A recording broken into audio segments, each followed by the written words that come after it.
Então fica atento, irmãos, porque esse homem é um produtor de pérolas, amém? Obrigado, meus queridos.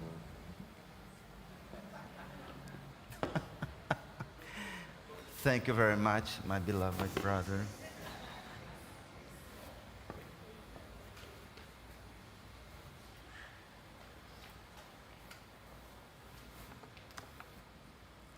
Happy New Year, beloved church.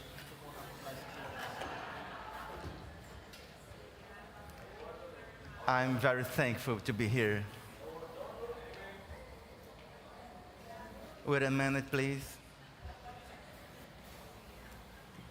Love you guys.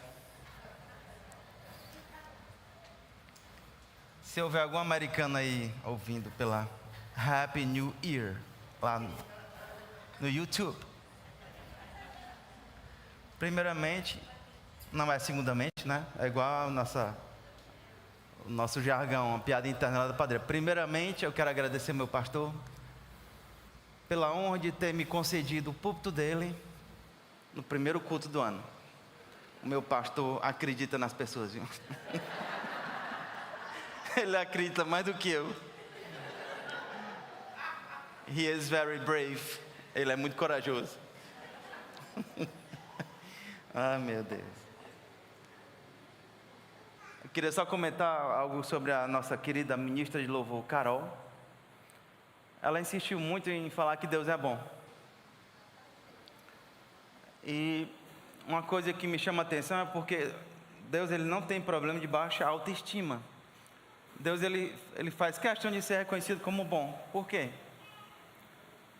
E lá no livro de Romanos, capítulo 2, verso 4, Paulo fala assim: é a bondade de Deus que conduz os homens ao arrependimento. Até quando Deus quer ser reconhecido como bom, Ele está pensando nas vidas, porque a bondade dele atrai as pessoas para o Evangelho. Deus é bom, não é? Glória a Deus. Hoje é como se fosse a parte 2 de uma ministração que eu não consegui terminar no dia 26 de outubro do ano passado. Já pensou? Ninguém se lembra mais de nada. Eu vou falar vou fazer uma pequena recapitulação. Já colocaram aqui, ó. Pode colocar o... Aí eu fiz esse negócio aí bem bombástico aí, né? A batalha pelo vaso. Como vencer a guerra pela sua mente e cumprir o seu propósito divino. Quem gostaria de cumprir o propósito divino? Amém. Esse é o nosso maior, deveria ser o nosso maior anseio. Como diria Myles Munroe, a maior tragédia da vida não é a morte, é uma pessoa que não sabe qual é o seu propósito, porque o motivo pelo qual ela nasceu aqui na Terra. E com relação ao Aviva, que é capitaneado pelo Gabrielzinho e pela minha cocotinha, o Gabriel falou um negócio que eu achei muito interessante. Ele falou assim: você está nessa geração, mais ou menos assim, você está nessa geração não por acaso, foi o que eu consegui entender. O Rick Renner, ele fala exatamente isso. Nós não estamos aqui nessa última geração por um erro, por um acidente, por uma causa aleatória. Nós fomos escolhidos a dedo por Deus para estarmos nessa última geração. Não estamos aqui por acaso. E voltando aqui para a nossa batalha, a batalha pelo vaso, a ênfase que eu quero dar: Deus está procurando vasos que possam ser úteis, que sejam vasos de honra aqui na terra. E Satanás está tentando impedir que esses vasos tenham utilidade para Deus. Basicamente é isso. Ele está tentando sabotar o plano de Deus. Quem acha que vai ganhar essa batalha? Na verdade, Deus já ganhou. Cada um de nós é um vaso. Um vaso escolhido por Deus. E eu peço que vocês não olhem para o vaso que vos fala, que olhem para mim assim, eu sou apenas um canal de Deus, amém? Não olhem para o vaso. Vamos para o próximo slide. O milagre da viúva, não vou ler o texto, porque eu já li no dia 26 de outubro, né? O milagre da viúva, limitado apenas pelos vasos. Acho que eu vou orar, né? Porque a oração não quer demais, né? Como diria a minha cocotinha. Eu fiquei até com inveja dela, porque ela tinha uma florzinha aqui nessa perna, domingo passado, foi o último culto, né? E uma florzinha bem aqui, tipo um sobretudo, né? Alguma coisa assim. E eu fiquei pensando, oi? Acho que não ficaria legal usar a florzinha na minha roupa. Até o pastor falou a minha gracinha que eu ia falar hoje. Aí porque a gente está na mesma vibe, até a calça é igual, praticamente. Só mudam a tonalidade da calça. Vamos orar. Pai eterno e bendito, nós te louvamos pela oportunidade de nos debruçarmos sobre a tua palavra, Deus. Eu declaro que a tua palavra, não eu, a tua sabedoria, não a minha sabedoria, vai alcançar as pessoas, inclusive as que estão vendo pela internet, Pai. Eu declaro, Pai, que seremos libertos, que seremos abençoados, que seremos extremamente enriquecidos pela tua palavra, Deus. Porque a tua palavra foi colocada acima de tudo. Tu colocaste o teu nome e a tua palavra sobre todas as coisas, Deus. Eu te agradeço pela oportunidade de estar ministrando a tua palavra e reconheço a responsabilidade que é fazer isso, Pai. Nós te louvamos e te agradecemos em nome de Jesus. Fala através de mim, Pai, em nome de Jesus. Temos aí o nosso slide, o milagre da viúva, limitado apenas pelos vasos. Eu tinha lido lá no dia 26 de outubro, o texto que é do 2 Reis, capítulo 4, do 1 ao 7. E nós vimos, se alguém quiser ler em casa, será ótimo. Vimos a história de uma viúva que estava endividada, e os 2 filhos dela estavam a ponto de ser levados como escravos, coisa que já era prevista pela lei de Moisés, não era nada ilegal. E ela pediu ajuda ao profeta Eliseu, e ela falou para o profeta, que era o chefe da escola dos profetas, e o marido dela fazia parte da escola. Eliseu perguntou para ela assim, o que é que você tem na sua casa? Ela falou, eu não tenho nada, a não ser uma botija de azeite. Um vaso de azeite, né? E o profeta Eliseu instruiu a viúva a pegar emprestadas muitas vasilhas, não poucas, o máximo que ela pudesse pegar. Assim ela o fez, e ela derramou o seu pouco azeite, ela saiu derramando, e o azeite não parava nunca de fluir. Ele só parou quando ela falou assim, não há mais vasilha alguma. Repita comigo, o poder de Deus não tinha limite. A capacidade de recebê-lo, sim. Vamos para o próximo. O plano divino precisa de um recipiente. Eu estou olhando para 200 recipientes. Acho que são 200 aqui, né?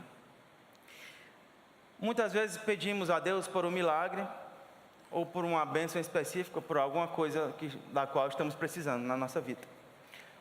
E Deus ele está sempre disponível a derramar sobre cada um de nós o produto divino, que é aquilo de que nós precisamos. Seja a unção, seja o sonho, o milagre ou algum tipo de coisa, certo? O sonho que estamos sonhando, perdão pelo pleonasmo. E o verdadeiro desafio está em encontrar um recipiente na terra pronto para contê-lo.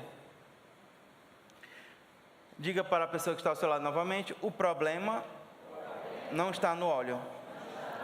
O problema está em encontrar um vaso disponível.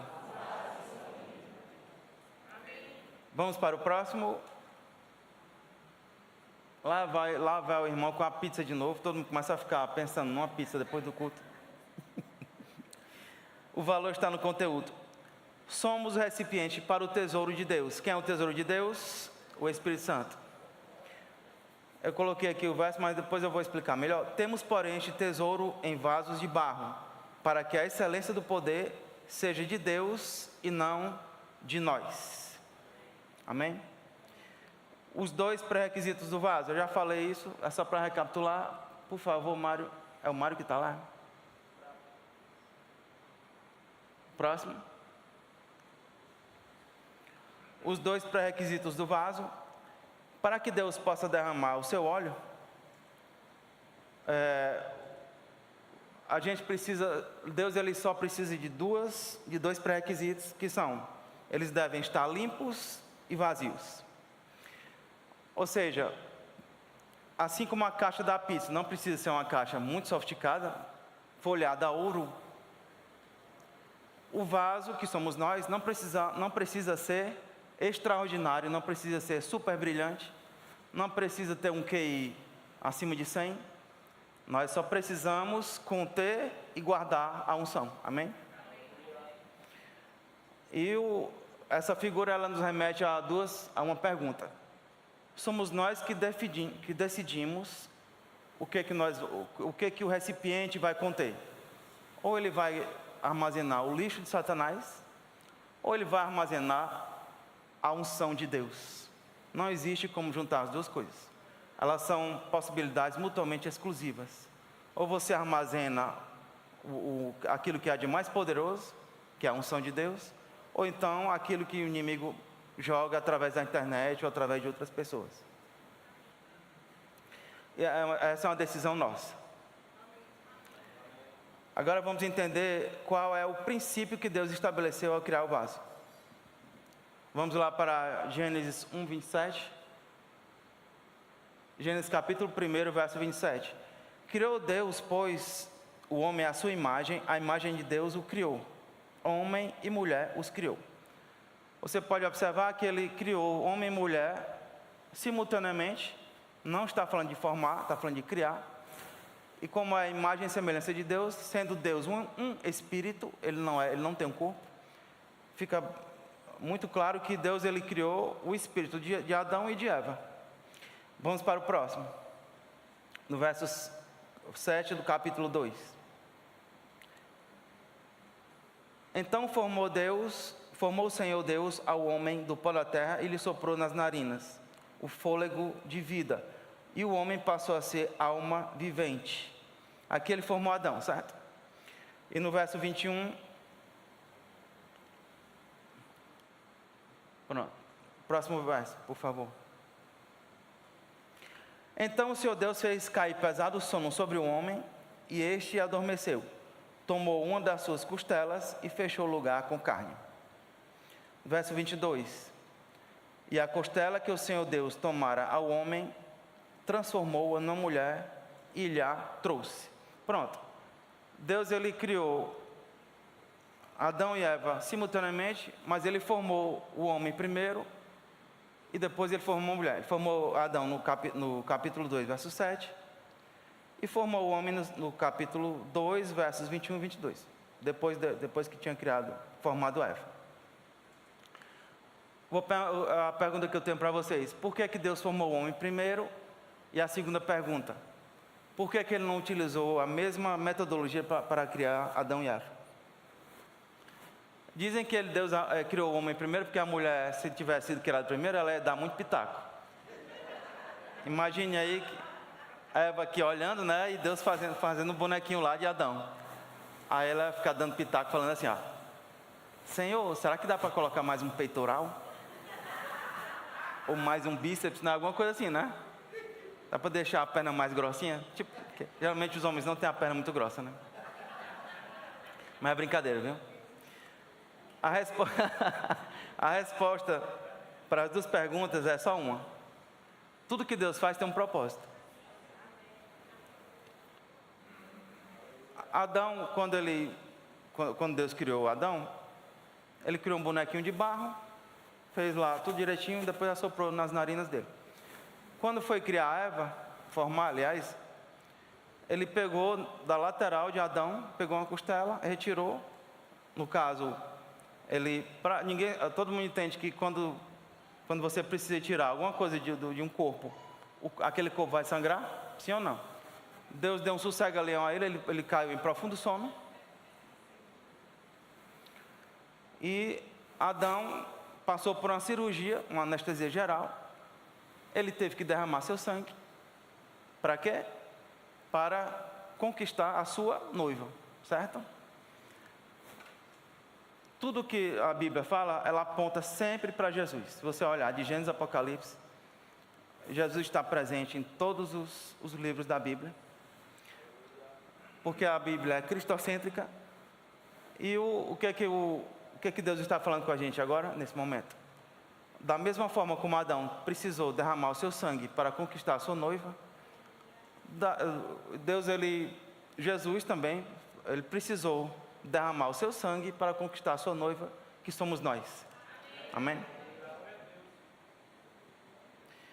Vamos para o próximo verso. No princípio, o verso não é só um boneco, que foi um boneco que eu criei. No princípio, Deus formou Adão a partir do barro. Essa palavra Adão significa, no hebraico, feito da terra ou então terra vermelha.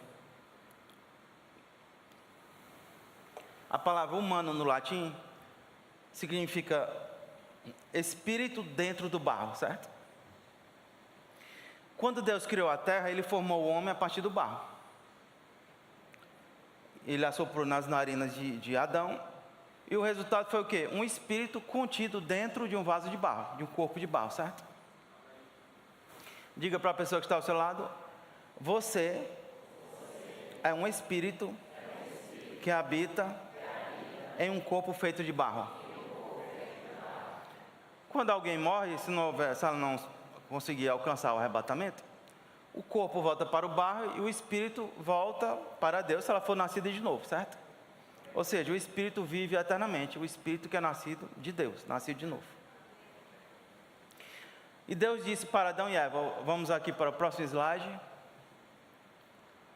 E Deus, Gênesis 1, 28, capítulo 1, verso 28.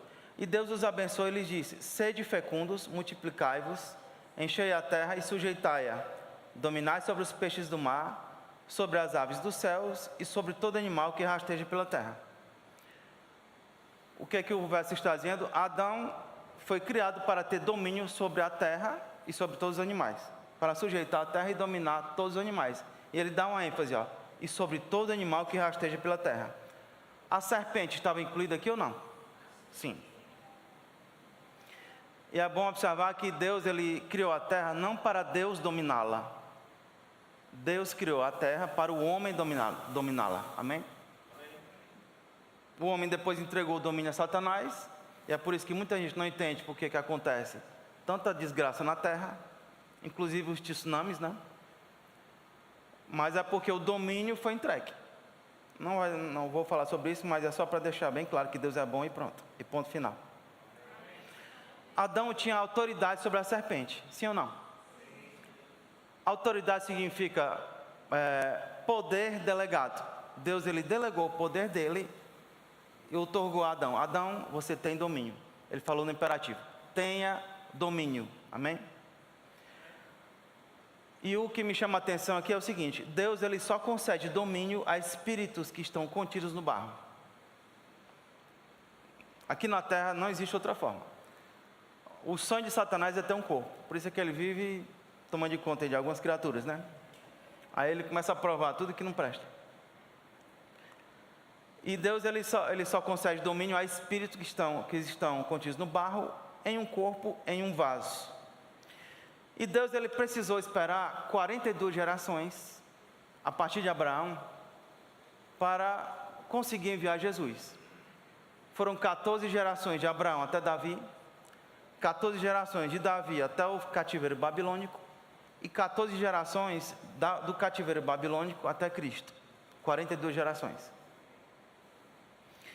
Ele ficou esperando 42 gerações, procurando por um vaso que estivesse disponível e disposto. São coisas diferentes. Onde ele poderia depositar o seu óleo, o seu milagre, o seu Espírito Santo. Amém? Por causa disso, por causa desse pré-requisito, que o Espírito só tem domínio se ele tiver um corpo, Jesus precisava ter um corpo feito de barro para vir legalmente à terra. Amém? Por quê? Porque Deus é um espírito, ele não tem um corpo. E Deus procurou ao longo de 42 gerações, um vaso que estivesse disponível e disposto. Vou falar já o que é isso. Para ser um receptáculo do dom de Deus. E Deus falou assim: eu preciso de um vaso. Amém? E Deus falou também assim, eu tenho um milagre que estou desejando enviar para a terra. Um milagre chamado Jesus. Para tanto, eu preciso de um vaso vazio e limpo, os dois pré-requisitos, para depositar este milagre nele.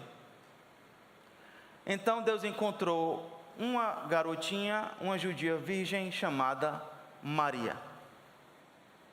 E Deus disse: encontrei um vaso que está limpo e que está vazio. Vamos para o próximo slide. Essa linda garota aí, imagine que seja Maria. E Deus chega para Maria, através do anjo Gabriel, e faz uma pergunta a ela: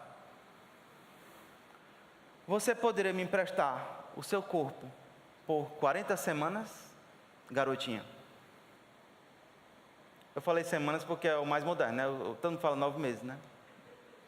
Mas depois que essa linda garotinha nasceu, eu descobri que a contagem agora é em semanas. Será que você poderia emprestar seu corpo, garota, durante 40 semanas? Para que eu possa enviar um milagre à terra? Pode parecer estranho, mas Deus pedir autorização a alguém para fazer alguma coisa? Mas Deus, quando Ele concedeu o livre-arbítrio ao ser humano, Ele compartilhou, eu já falei isso aqui, Ele compartilhou da sua soberania com o ser humano.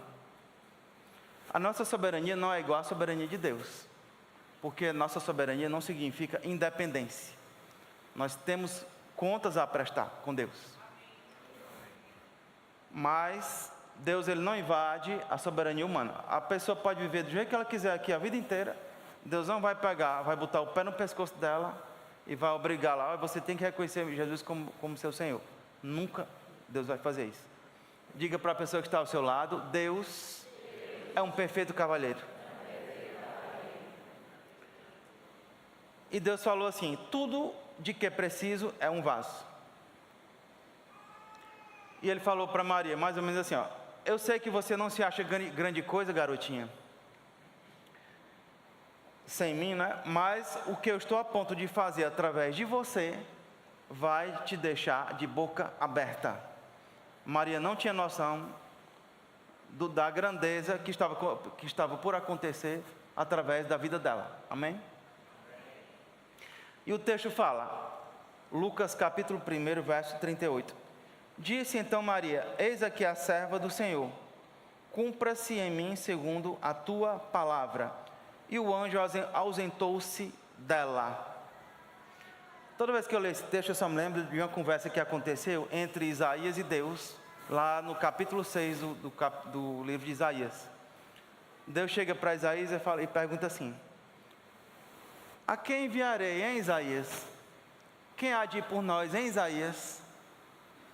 Só estavam Deus e Isaías. Aí Deus vai e pergunta: Isaías, a quem enviarei, hein? Quem haverá de ir por nós? Quem há de ir por nós? Se Deus chegasse para você, só estava você e Deus, e perguntasse: Ítalo, a quem enviarei, Ítalo? Quem há de ir por nós? Se só estão você e Deus, qual a resposta? É tu.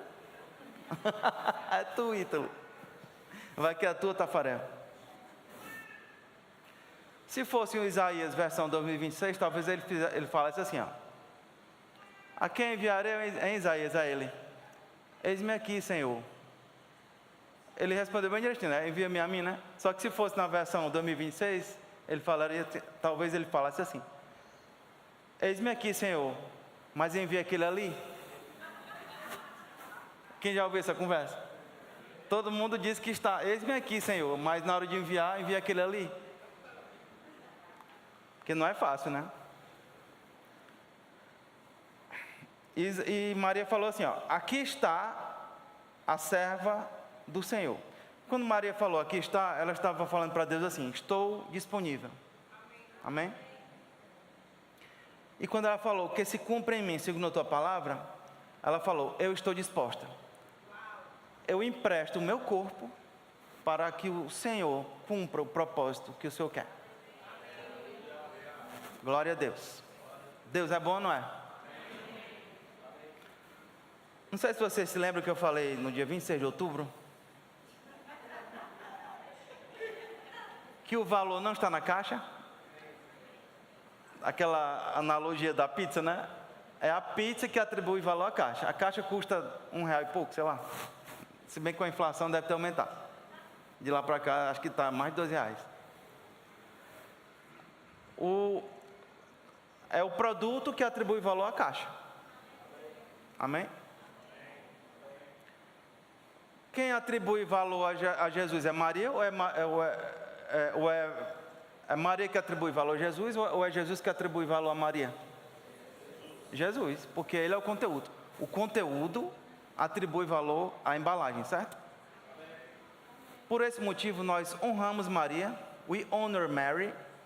Americano que está aí me ouvindo. We appreciate Mary. Nós apreciamos Maria.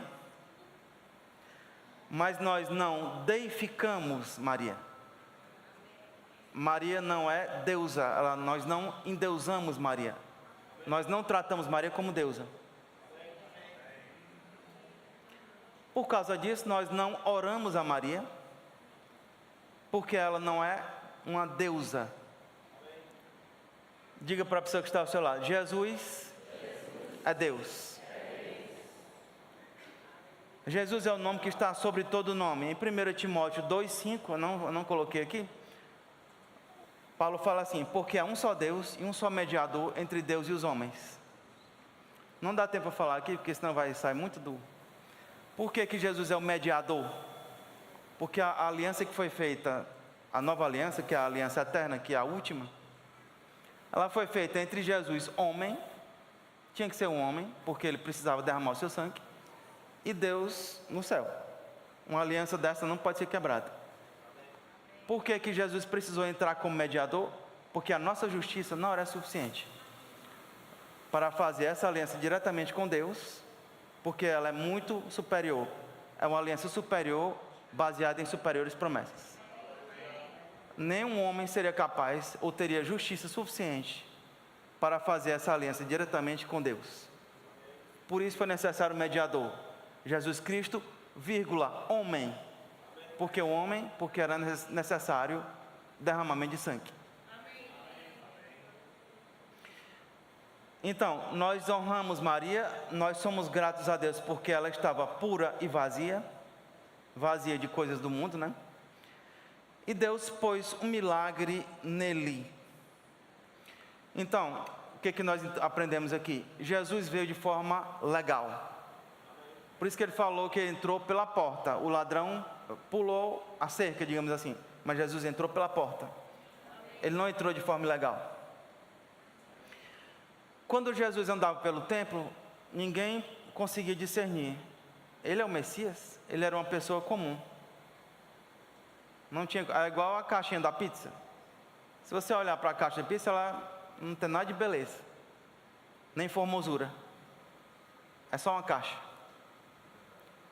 Da mesma forma Jesus, ele não era um galã de olho azul, dizem que ele tinha 1,80 m, né? Mas ele não era aquele galã dos galãs, amém? Mas é lindo, do mesmo jeito, eu acho lindo Jesus. Mas assim, eu estou falando de padrões de beleza aqui na terra, né? Vocês entendem, né? Só que quando Jesus ele chegou na península de Gadara, em Marcos capítulo 5, assim que ele colocou o pé, tirou o pé do barco e colocou na terra, correu uma criatura endemoninhada. Vamos ver aqui no Marcos 5, 6, por favor. Aí o texto fala assim, e quando viu Jesus ao longe, de longe ele viu Jesus. Correu e adorou-o. Verso 7. E clamando com grande voz disse: Que tenho eu contigo, Jesus, Filho de Deus, Filho do Deus Altíssimo? Conjuro-te por Deus, que não me atormentes. O que os demônios falaram? Sabemos quem tu és. Tu és aquele que tem autoridade sobre todos os demônios. Você veio legalmente, Jesus. É por isso que você tem domínio. Jesus estava restaurando o domínio que havia sido entregue por Adão a Satanás. Vamos para o próximo slide, por favor. Golden Boy. Vamos ler juntos. O pivô estratégico do inimigo. Satanás entende o princípio do vaso perfeitamente. Ele sabe que não pode derrotar o óleo, a saber, o poder do Espírito Santo, a obra de Cristo. Essa batalha já foi perdida. A única estratégia que resta a Satanás, se o produto é invencível, a única esperança é atacar, contaminar e encher o recipiente com outras coisas, tornando-o impróprio para o uso de Deus. Satanás odeia seu corpo, porque ele sabe que não pode fazer nada contra a unção. Satanás, ele reconhece que é a unção que cura as pessoas, é a unção que liberta o drogado, é a unção contra a qual Satanás não pode fazer absolutamente nada. E o que ele pensa? Como é que Satanás fica tergiversando? A minha única esperança é atacar o vaso. Amém? E ele fala assim, se eu puder contaminar o vaso, se eu puder encher o vaso com lixo, ele não vai poder conter o óleo. Somente assim vou poder impedir o plano de Deus se cumprir na vida desta pessoa, cada um de nós. Foi por causa disso que Herodes tentou promover um infanticídio. Ele mandou matar todos os garotos de 2 anos para baixo, tentando matar Jesus, porque ele sabia que o domínio estava no corpo. Satanás estava apavorado. O Messias tinha conseguido vir ao mundo legalmente. Amém? E o Deus Todo-Poderoso colocou o seu espírito em um corpo feito de barro. Eu fiz uma pesquisa, tentaram matar Jesus pelo menos 8 vezes antes da crucificação, nos evangelhos, até que ele foi finalmente morto. Quando Jesus foi morto na cruz, Satanás comemorou demais. Aí ele, pronto, agora ficou bom demais para mim. Ninguém vai mais desfazer as minhas obras, ninguém vai mais curar os enfermos, porque a gente acabou com o vaso, destruiu o vaso, pronto. Ninguém vai conseguir mais. Ninguém vai mais expulsar os meus demônios. Isso é Satanás falando, não sou eu não, viu? Só que Jesus ficou todo moído e sangrou até a morte. Jesus não disse, estou consumado. Ele falou, está consumado. É diferente. Só que Satanás não contava que haveria hoje, em 2026, 2 bilhões e 300 milhões de cristãos sobre a face da terra. O negócio aí foi se multiplicar, viu? Antes ele só tinha um para matar, agora ele quer matar todo mundo. Vamos para o próximo. Por isso que Jesus fala, né? Se o grão de trigo caindo na terra não morrer, fica ele só. Por isso que Jesus nunca se definiu como o sal da terra, porque ele nunca foi o sal da terra. O sal da terra é a igreja. Então colocaram o vaso, a caixa, digamos assim, né? Na nossa analogia, numa tumba. O corpo de Jesus foi colocado na tumba. Enquanto o corpo dele estava na tumba, o espírito dele estava no Hades, pregando aos espíritos em cadeia. Jesus, ele passou aproximadamente 40 horas no Hades, se você pegar das 3 horas da tarde, do dia 1º de abril, até 5 da manhã, aproximadamente, do dia 3 de abril, do ano 33, né? Nós teremos aproximadamente 40 horas. O número 40 normalmente está associado a momentos, a períodos de tribulação. Se você olhar o número 40, 40 anos no deserto, Moisés jejuou 40 dias e 40 noites, Jesus também, por aí vai. Só que 40 horas depois, o Espírito deitou na caixa. Até o irmão me lembrou uma vez, eu falando isso para ele, ele disse, e a gravidez, o estado interessante, dura 40 semanas. Será que é por acaso? Mas é tão tranquilo, né? Nem é tão ruim assim. É brincadeira. O Espírito deitou na caixa e de repente Jesus ressuscitou corporalmente dentre os mortos. Amém? Dali em diante, Satanás não pôde mais controlar o corpo de Jesus. Por quê? O corpo de Jesus, que Jesus adquiriu, é um corpo indestrutível. Eu falei no dia 26 de outubro que a gente precisa entender o quão precioso é o Espírito Santo. Por quê? A vinda do Espírito Santo custou a ida de Jesus. Eu vou dar um exemplo aqui para ficar melhor. Imagine que Jesus não tivesse subido, ele tivesse ficado aqui na terra, ele estaria aqui ainda conosco? Vocês estão em dúvida não, né? Estaria. Se ele não tivesse subido. Porque é um corpo que não morre, que não fica velho, que não se cansa, que não dorme. É um corpo não atômico, certo? Um corpo indestrutível. Aí vamos supor que ele quisesse, não, hoje eu vou ao culto lá no Tauap, no dia 4 de janeiro de 2026. Todos vocês ficariam felizes? Maravilha, né? Só que aí Jesus falou assim, ó, lá em João 16:7. Mas a verdade é que é melhor para vocês que eu vá, porque se eu não for, o Consolador não virá para vocês. Ele não falou, é melhor para mim que eu vá, porque isso aqui está uma bagunça. Jesus não falou isso. Ele falou, é melhor para vocês. Por quê? Se você considerar que existem 2,3 a 2,4 bilhões de cristãos sobre a terra, se Jesus estivesse aqui corporalmente, os outros bilhões estariam abandonados. O Espírito Santo consegue estar em todos ao mesmo tempo. É por isso que ele fala, é melhor para vocês que eu vá. Amém? Aí só para ficar mais claro, a vinda do Espírito Santo custou a ida de Jesus. Seria maravilhoso ter Jesus aqui, corporalmente, em carne e osso. Porque até então era carne e sangue, né? Ele mudou para carne e osso, porque ele não tem mais sangue, né? Mas o fato de o Espírito Santo ter vindo não é uma coisa menor.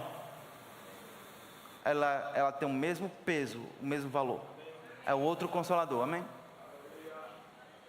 Para você entender o quão precioso é o Espírito Santo que habita, ele não visita, habita em cada um de vocês, amém?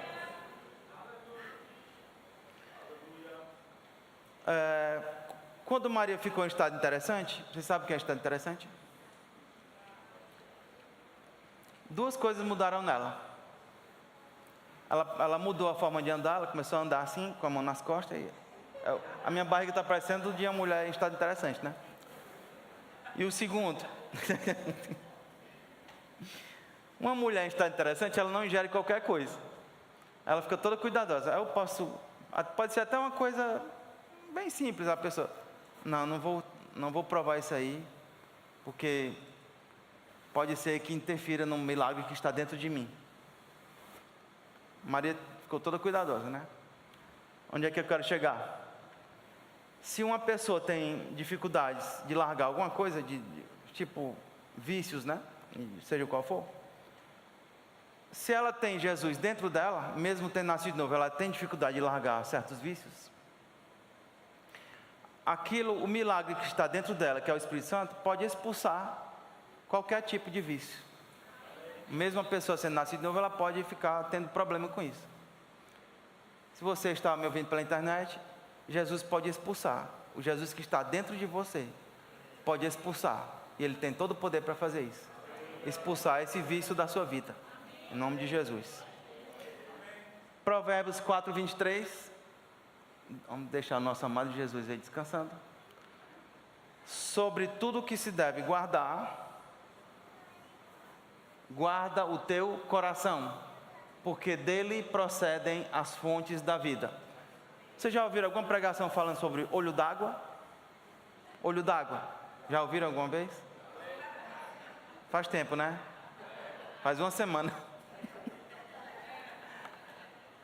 Mas eu já ia colocar isso aqui, não foi por causa da minha cocotinha, não. Vocês percebem que Salomão, ele está comparando o nosso coração a um olho d'água?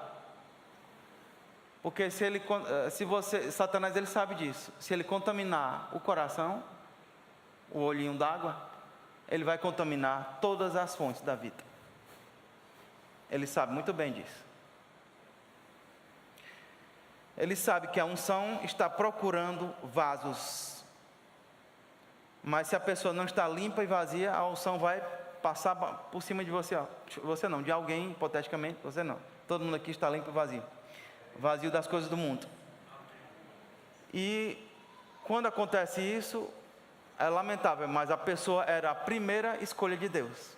Mas a pessoa deixou a unção passar. Perdeu a visitação de Deus, né? Diga para a pessoa que está ao seu lado: importa sim o que você faz com o seu corpo. Próximo slide, por favor. É por isso que Paulo fala em 1 Coríntios 6,19. 1 Coríntios 6,19. Acaso não sabeis que o vosso corpo é santuário, tem uma versão que fala templo do Espírito Santo, que está em vós, o qual tendes da parte de Deus, e que não sois de vós mesmos? Você entende que o seu corpo é o vaso que contém o óleo da unção? Pronto, vamos para o 20. Porque fostes comprados, pois o quê? Comprados. Não é emprestado, viu? Por preço. Agora, pois, glorificai a Deus no vosso corpo. Quando José de Arimateia tomou o corpo de Jesus, ele colocou o corpo dele num sepulcro novo, certo? Que pertencia a José de Arimateia. O texto fala que José de Arimateia tinha mandado escavar na rocha um sepulcro novo que nunca ninguém tinha usado. 0 quilômetro.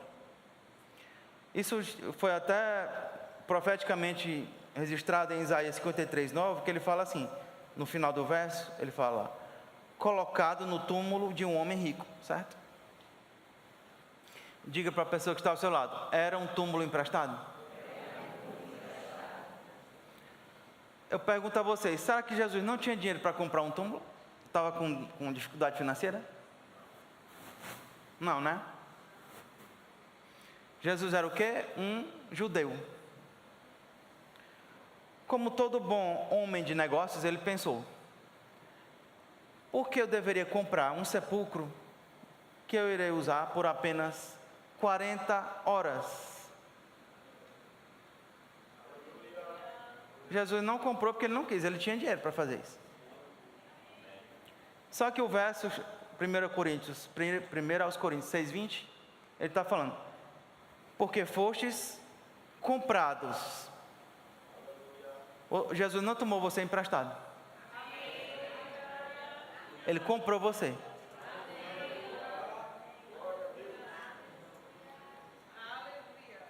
Jesus, ele tomou o túmulo emprestado por 40 horas para guardar seu corpo, certo? Guardei meu corpo, só 40 horas.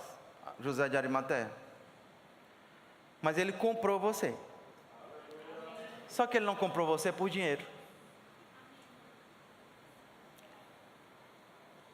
O Pedro, ele fala assim: vocês não foram comprados nem por prata, nem por ouro, mas pelo precioso sangue de Cristo. Vocês não foram resgatados da vossa vã maneira de viver, por tradição, nem por prata, nem por ouro, mas pelo precioso sangue de Cristo. Ele teve que derramar a última gota de sangue para comprar a mim e a você. E por que Jesus fez isso? Porque Ele quer habitar em mim e em você por toda a eternidade. Já pensou? E o que ele falou no verso anterior, no 19? O seu corpo é o meu templo. O seu corpo é o meu santuário. É por isso que as Escrituras falam, que eu já li esse verso, né? 2 Coríntios 4, 7. Temos, porém, este tesouro em vasos de barro, para que a excelência do poder seja de Deus e não da nossa parte. A versão NVT fala assim: agora nós mesmos somos como vasos frágeis de barro, que contém esse grande tesouro. Assim, fica evidente que este grande poder vem de Deus e não de nós. O produto, naquela nossa analogia, né? Jesus, a unção de Deus, em vasos de barro. É isso que o texto fala. É como eu já falei agora há pouco. Nós não precisamos ser extraordinariamente brilhantes. Não precisa disso. Só precisamos estar limpos e vazios. E o que o texto fala de 2 Coríntios 4, 7? A glória não está no vaso terreno. É isso que ele fala. A glória está no tesouro que depositei em você. Eu não coloquei o verso, mas... as pessoas vão até achar que o mérito é seu. Mas lá no fundo, você vai saber que sem ele, você nada pode fazer. Amém? E a pergunta é, como é que Satanás age para contaminar o vaso?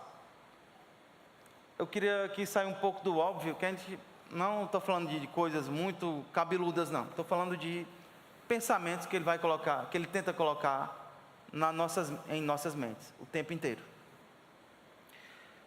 Eu vou citar aqui um verso, Gênesis 3:1, por favor. Essa aqui é a primeira referência, ou a primeira menção que demonstra como é que Satanás opera. Essa lei da primeira menção é um princípio interpretativo que sugere que o significado fundamental de uma palavra ou conceito na Bíblia é estabelecido na primeira vez que aparece nas Escrituras, certo? Todas as outras vezes que aparecer como é que Satanás opera, apenas vão expandir o que foi estabelecido na primeira vez, na primeira menção, certo? Astúcia da serpente. Ora, a serpente era mais astuta que todos os animais do jardim. Do jardim? Do campo. Que o Senhor Deus tinha feito. Vocês estão aqui? Estão com sono, né? E esta disse à mulher: é assim que Deus disse: não comereis de toda a árvore do jardim? Vocês percebem que a serpente não pertencia ao ecossistema chamado jardim? O jardim ficava na porção oriental do Éden. O jardim não representava todo o Éden. E a serpente não fazia parte do ecossistema jardim. Ela fazia parte do Éden, mas ela não estava, ela pertencia ao campo. Amém? Se a serpente teve acesso ao jardim, alguém deu acesso. Sim ou não? Eu acredito que tenha sido Eva, mas não foi essa Eva aqui não. Foi minha cocotinha não. Pelo jeito da conversa lá, acho que foi ela. Mas deixa pra lá, né? A Bíblia não fala, né? Verso 2.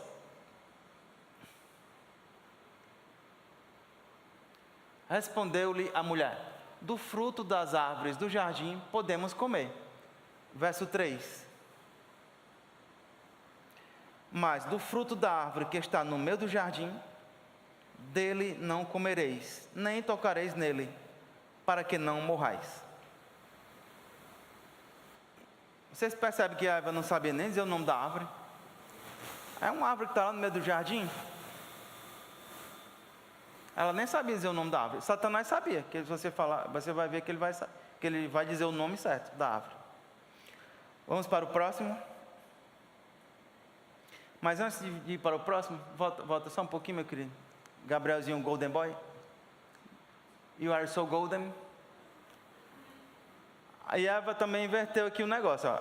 Porque Deus falou: se você comer, certamente você vai morrer. E ela falou: para que não morrais. Vamos já ver isso aí. Vamos para o próximo. O primeiro Adão e o fruto da queda. Alguns estudiosos falam, é uma especulação, né? Que a árvore do conhecimento do bem e do mal era uma figueira. Por quê? Eles cozeram vestes de folha de figueira. Mas a evidência mais forte que eu vejo é lá em Marcos capítulo 11. Jesus saiu da vila de Betânia. Aí ele viu uma figueira cheia de folhas e se aproximou dela para... Ele estava com fome, né? Aí quando chega lá, não havia nenhum fruto. Simbolicamente, aquela árvore é uma coisa simbólica, né? Ela representava a árvore do conhecimento do bem e do mal, porque o primeiro Adão já tinha comido o fruto, não havia mais fruto algum. Só que a frase que Jesus fala é muito forte: nunca mais coma alguém de ti do teu fruto. Se vocês observarem, Deus ele nunca amaldiçoou ninguém a não ser a serpente e a figueira, através de Jesus. É como se o último Adão, Jesus não é o segundo Adão. Porque se a Bíblia fala segundo Adão, abriria a possibilidade de haver um terceiro Adão. Ele é o último Adão. Na verdade, o último Adão estava encerrando o ciclo daquela árvore que provocou a queda da humanidade. É no mínimo interessante isso aí, né? Vamos para o próximo. Verso 4. Então a serpente disse à mulher: é certo que não morrereis. Vamos já estudar sobre isso, aprofundar um pouco mais. No verso 5. Porque Deus sabe que no dia em que dele comerdes, vos abrirão os olhos, e como Deus sereis conhecedores do bem e do mal. Vamos para o próximo? Não, volta para o anterior, por favor.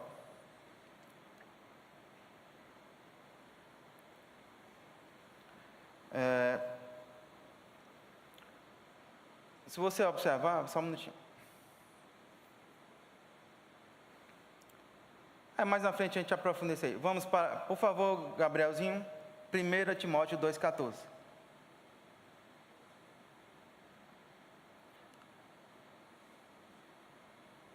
E Adão não foi iludido, mas a mulher, sendo enganada, caiu em transgressão. Quando Deus juntou os 4 personagens para emitir o julgamento, ele colocou junto todos ao mesmo tempo: serpente, Eva, Adão e um cordeirinho inocente, que não tinha nada a ver com o negócio. Ele era tão inocente que ele foi inclusive prejudicado pela queda de Adão, pela desobediência de Adão. O que o texto está falando aí? Adão não foi iludido. Ele fez sabendo que não poderia fazer. O Rick Renner, ele fala que Adão estava tão apaixonado, arriado aos 4 pneus pela cocotinha Eva, que ele disse: se eu não comer, ela vai morrer, eu vou ficar sozinho. Ele amava Eva, né? Assim como eu amo essa cocotinha aqui também. Mas ele tipo assim, eu vou morrer abraçado com ela. Mais ou menos isso aí, o que Adão fez. O texto fala: Adão não foi iludido, mas a mulher, sendo enganada, caiu em transgressão. Porque quando Deus chega para Eva, ela fala: a serpente me enganou. Ela não mentiu. Mas Adão não foi enganado por Eva. Amém? 2 Coríntios 11:3. 2 Coríntios 11:3. Mas esse é o que? Assim como a serpente enganou a Eva com a sua astúcia, assim também seja corrompida a vossa mente e se aparte da simplicidade e pureza devidas a Cristo. Essa palavra corrompida, segundo o dicionário Strong, ela significa, uma das possibilidades de tradução é assim: na opinião dos judeus, o templo estava corrompido ou destruído quando alguém contaminava ou, em menor grau, danificava algo nele, ou quando seus guardiões negligenciavam seus deveres. Se você substituir essa palavra corrompida por contaminada, fica mais claro ainda. Satanás, ele contaminou a mente de Eva. Foi isso que ele fez. Agora vamos descobrir por que ele fez isso. E o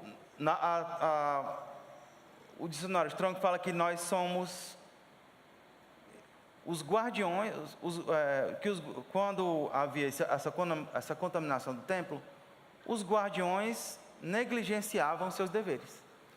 Eu te pergunto, quem é o guardião da sua mente? Você. Você é o guardião da sua mente.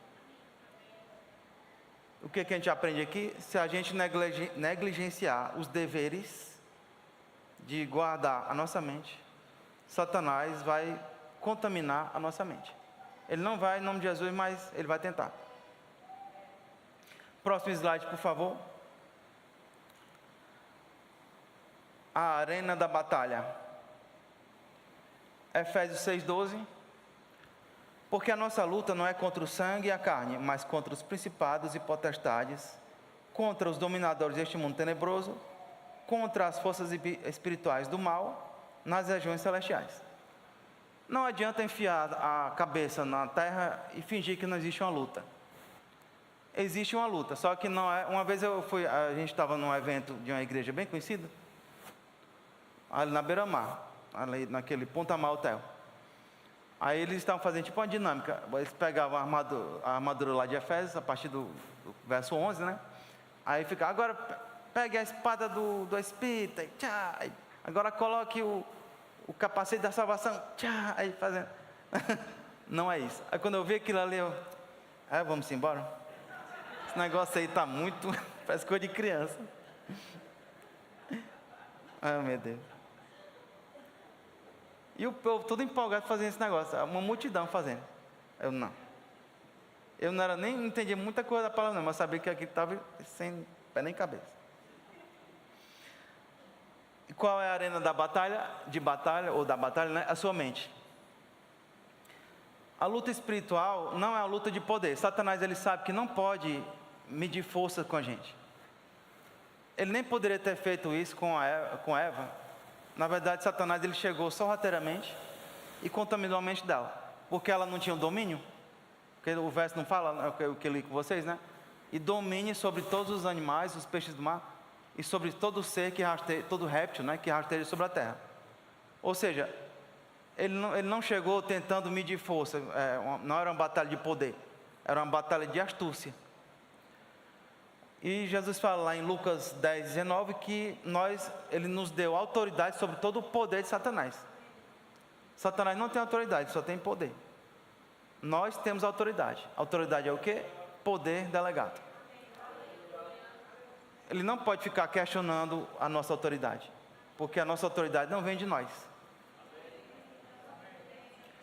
A verdadeira batalha acontece em uma arena onde ele tem experiência, os nossos pensamentos. Mas não é para desanimar não, viu? Vamos já dar aqui um... Qual é o objetivo do inimigo? Corromper, contaminar a mente. Amém? Vamos para o próximo. A primeira tentativa. Como foi que Deus disse? Eva, no caso ele falou para Adão, né? Certamente morrerás. Aconteceu literalmente? Aconteceu. Aos olhos de Deus, 1000 anos são como um dia, e um dia como 1000 anos.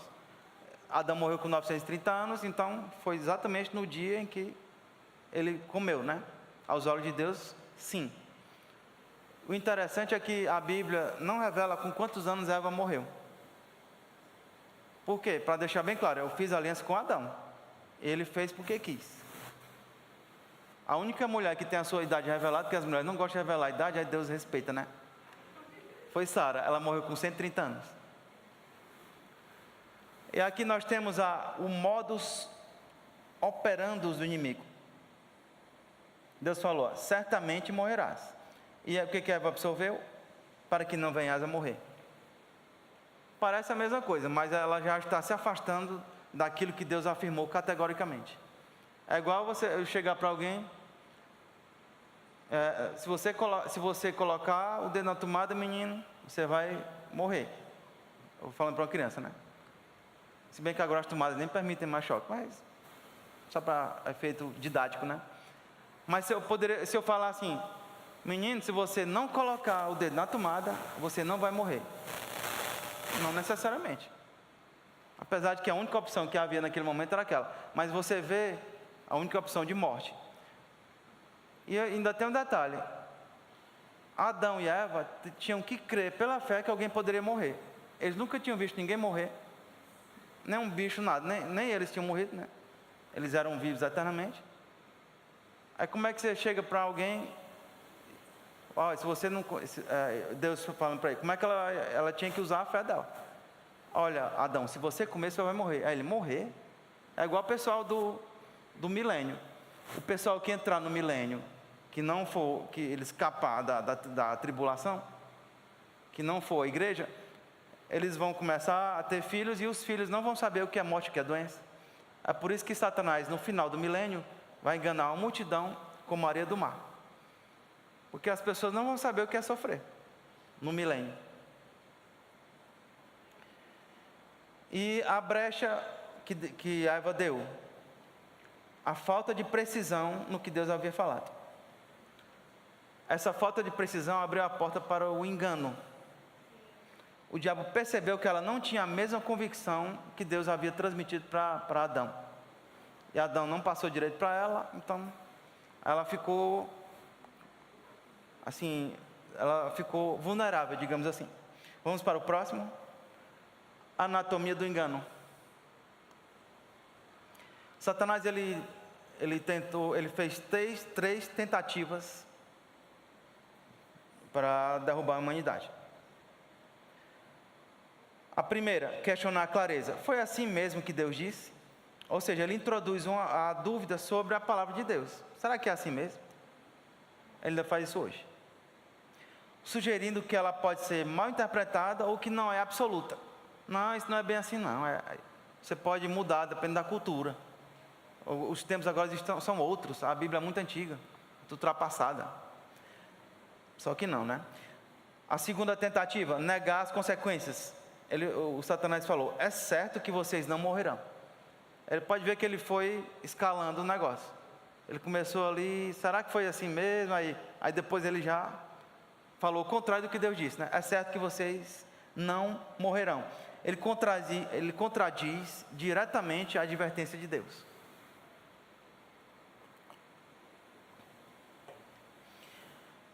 E minimizou o perigo do pecado, prometendo impunidade. Tem muita gente que fala assim, ó, eu estou debaixo da graça, eu posso fazer o que eu quiser, que eu estou debaixo da graça. Uma vez eu ouvi uma frase de um pregador americano chamado Creflo Dollar, vocês conhecem? Aí ele falou assim, ó, é forte, viu? Vocês querem ouvir? Em inglês ou português? É brincadeira. Ele falou assim, ó, eu me lembrei até onde é que eu estava em hebraico, ai meu Deus. Eu me lembro até onde eu estava esperando minha cocotinha ministrar lá no Eusébio, e eu ouvindo ministração, que eu gosto de ouvir inglês. Me desculpem. Desculpa aí, viu? Aí ele falou assim, se você está vivendo em pecado, e você fala que está debaixo da graça, eu vou te falar uma coisa, você não está debaixo da graça. Você está debaixo da concupiscência. Aí quando ele falou isso aí, ele tipo levou um... Meu Deus do céu, que forte. Eu vou falar de novo. Se você está vivendo em pecado, você não está debaixo da graça. Você está debaixo da concupiscência. Porque lá em Romanos 6,16, Paulo fala, aquele de quem é vencido, do tal é servo, do tal é escravo. Se a pessoa é vencida pela concupiscência, ela não está debaixo da graça. Está debaixo da concupiscência. Forte Brasil. Terceira tentativa de Satanás, corromper a motivação. E como Deus, vocês serão conhecedores do bem e do mal. Satanás está atacando o quê? A identidade, sugerindo que o plano de Deus é restritivo. Não, essa porta é estreita demais. Vamos dar uma maneirada aqui nesse negócio. E que há um caminho melhor para se tornar como Deus, conhecendo o bem e o mal.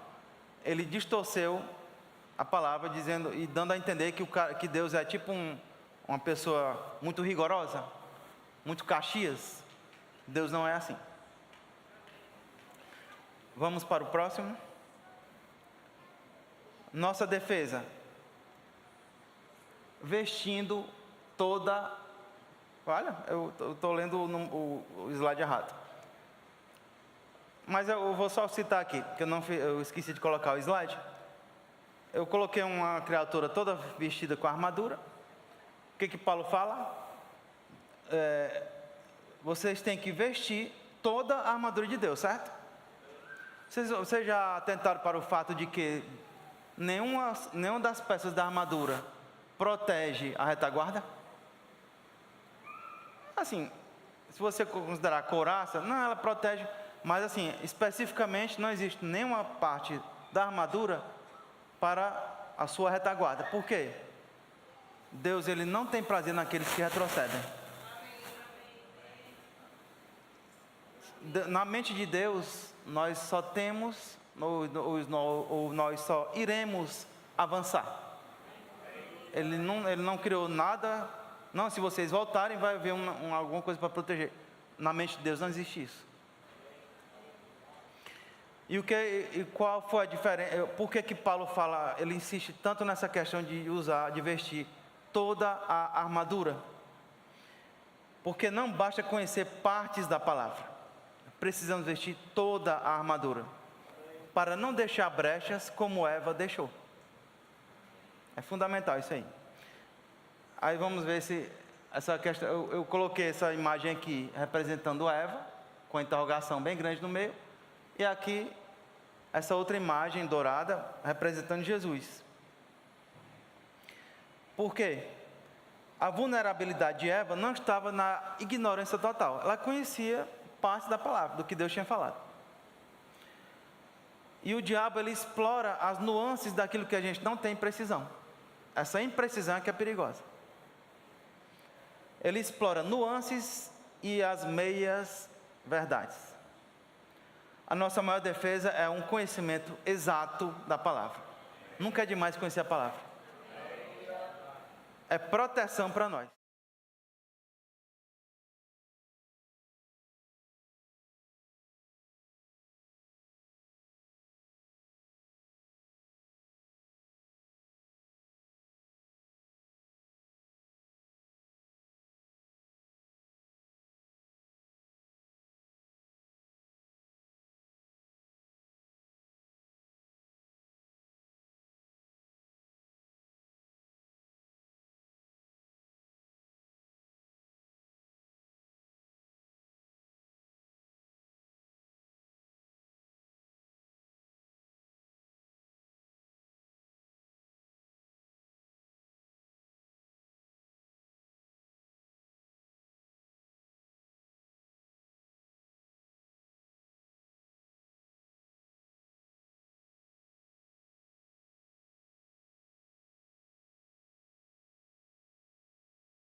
A tentação de Jesus no deserto.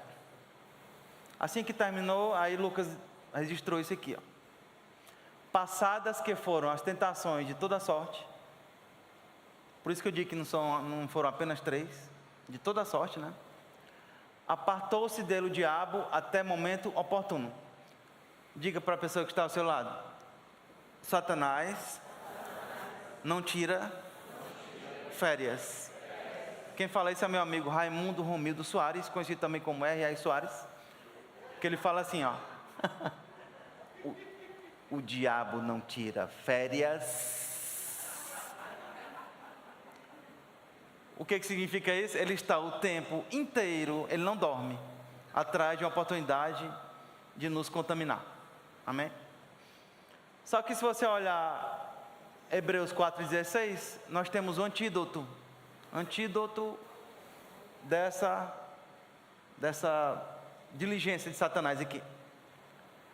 Acheguemo-nos, portanto, encurujadamente. Por que eu falo encurujadamente? Porque se você tiver mais consciência de pecado do que consciência de justiça, você não vai chegar confiadamente ao trono. Você vai chegar todo encurujado. Eu falei encurujado para ficar mais ridículo ainda. Eu sei que é encorujado, certo? Mas se a pessoa chega encurujadamente, não vai acontecer, vai ficar por aí, nem precisa nem ler o resto. Mas se você chega confiadamente, sabendo que você está bem com Deus, que a sua consciência de justiça está bem firmada, certo? Aí ele fala: junto ao trono da graça, a fim de recebermos o quê? Misericórdia e acharmos graça para socorro em ocasião oportuna. Olha aqui o paralelo, ó. Satanás fica atrás de uma oportunidade, e Deus já tem a solução para tudo lá no futuro. Quando Satanás achar uma oportunidade, Deus não precisa esperar uma sequência de momentos. Ele já está lá esperando lá no futuro. Mas só vai funcionar se chegarmos confiadamente. Senão não funciona. Não é automático. O Miles Monroe, eu vou terminar com isso. Ele fala que a palavra provisão significa ver por antecipação. Provisão. Deus já vê por antecipação, Ele já sabia por antecipação que você precisaria de recursos, sei lá, em 2026. Deus já sabia. Ninguém pega Deus de surpresa. A eternidade não é tempo infinito. A eternidade é a ausência de tempo. Deus, Ele vive fora do tempo. Eu sei exatamente o que é isso, porque quando eu fui arrebatado ao Hades, lá não existia uma plaquinha Hades. Aqui, seja bem-vindo ao Hades. Não foi. Apesar de que, se houvesse uma plaquinha, eu não ia conseguir ver, porque é tudo escuro lá. Escuro assim, absolutamente escuro. Quando eu cheguei lá, eu entendi o que é a eternidade, porque o tempo não passa. Não existe cronologia de tempo. E Deus, Ele não está sujeito ao tempo. Ele não precisa esperar que aconteça alguma coisa para Ele fazer alguma coisa. Ele não precisa esperar Satanás se levantar contra mim e contra você para Ele te defender. Mas Ele precisa que cheguemos confiadamente ao trono, que nos acheguemos. Não existe outra forma de chegar confiadamente ao trono se você estiver com lixo de Satanás e se não estiver vazio. Não existe como. Eu agradeço a oportunidade em nome de Jesus. Que Deus abençoe vocês na prática da palavra. Amém? Deus abençoe. Na risca.